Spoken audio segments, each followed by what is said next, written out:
Shalom saudara-saudara, sesama anggota tubuh Kristus yang dikasihi Allah. Salam penuh kasih dan sukacita. Malam ini kita bertemu kembali dalam renungan firman Tuhan di Bijaksana Channel. Dan sebelum kita mulai mendengarkan, mari kita berdoa terlebih dulu. Bapa Surgawi, Engkau Allah yang berkuasa di sorga dan di bumi.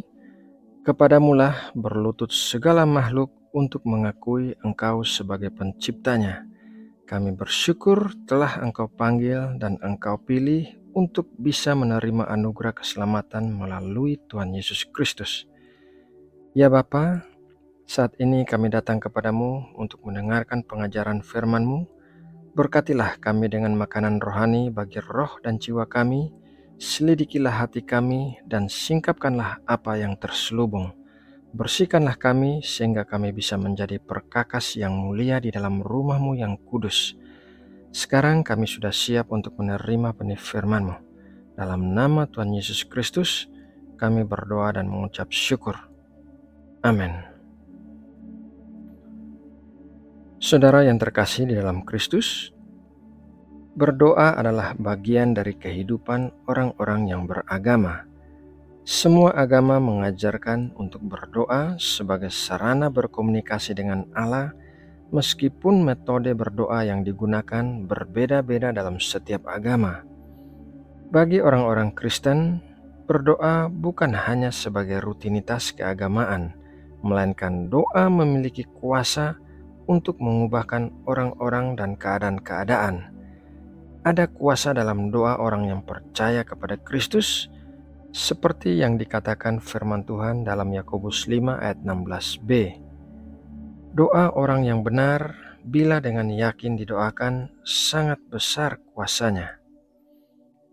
Perhatikanlah perkataan firman Tuhan dalam ayat tersebut bahwa doa yang sangat besar kuasanya memiliki dua kondisi, yaitu kondisi yang pertama adalah doa dari orang yang benar.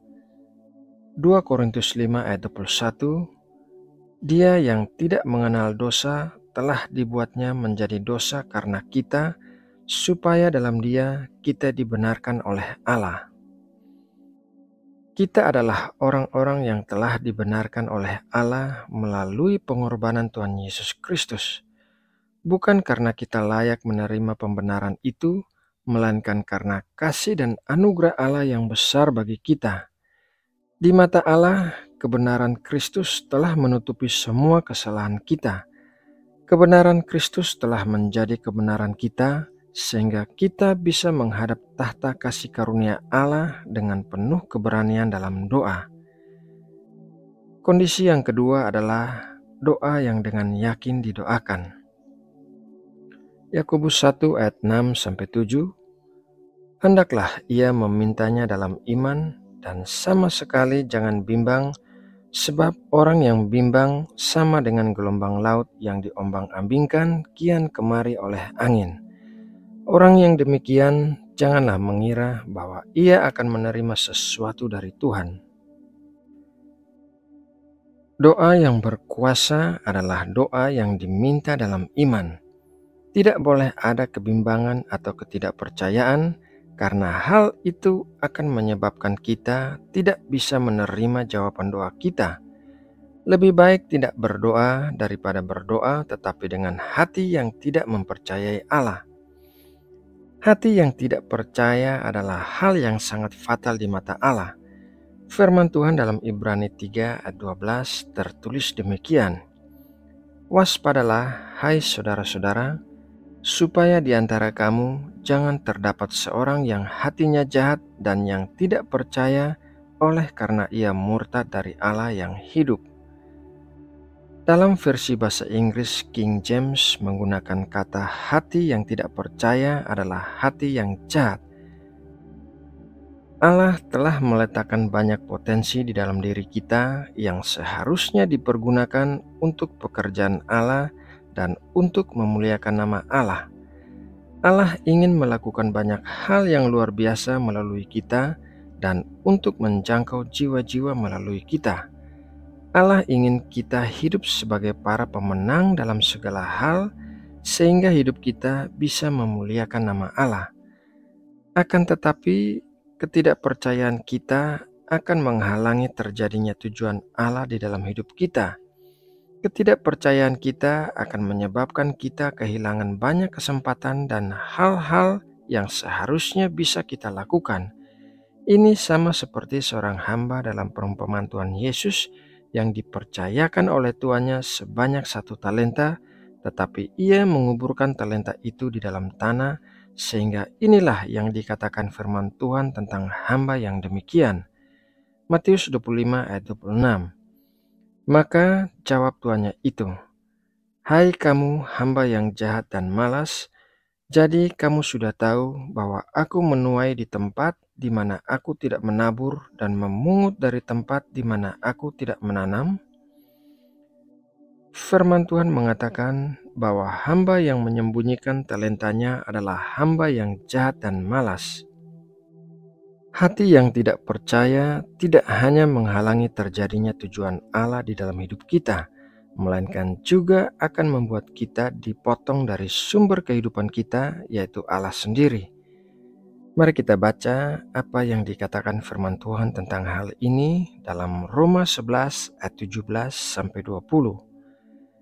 Karena itu, apabila beberapa cabang telah dipatahkan dan kamu sebagai tunas liar telah dicangkokkan di antaranya dan turut mendapat bagian dalam akar pohon zaitun yang penuh getah, janganlah kamu bermegah terhadap cabang-cabang itu.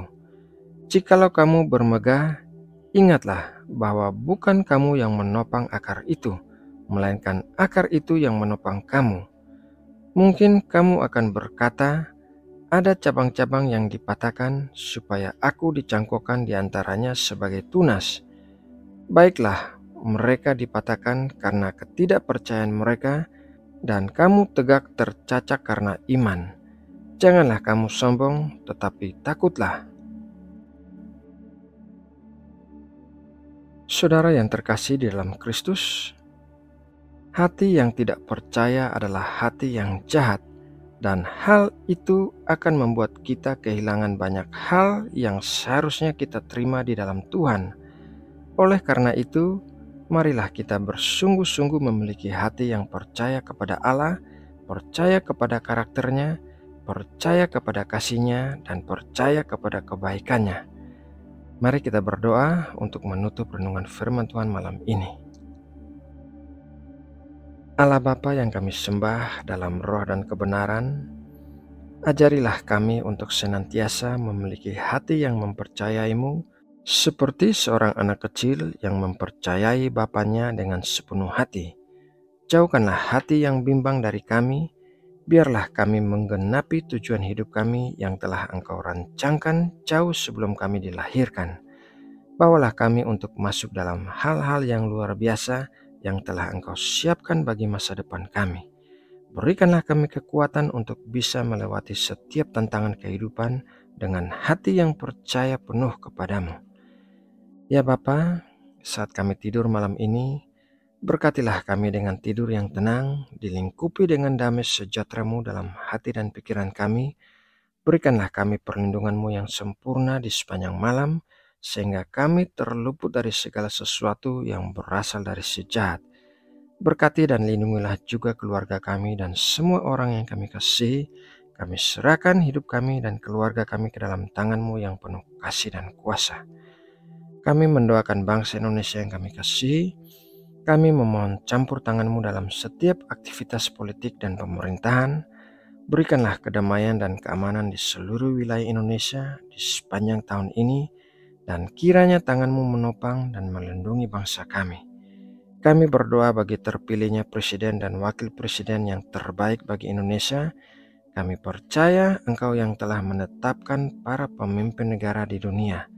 Kiranya Engkau memberkati Indonesia dengan para pemimpin yang mau melakukan kehendak-Mu dengan otoritas yang mereka terima, dan kiranya Engkau memberikan Indonesia para pemimpin yang mencari keuntungan bagi banyak orang, bukan keuntungan bagi diri sendiri.